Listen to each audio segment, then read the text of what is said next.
Assalomu alaykum aziz kitobxon.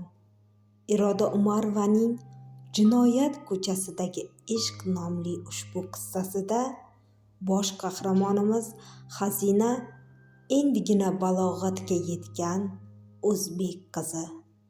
Uning ham hamma qizlardek orzulari, niyat, o'ylari bir olam.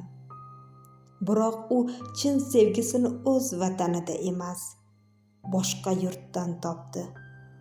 Bu qizning oilasini qutqarib qolishi, chet mamlakatga sotib yuborilishi va shu kabi ko'plab sarguzashtlar sizlarni befarq qoldirmasligi shubhasiz.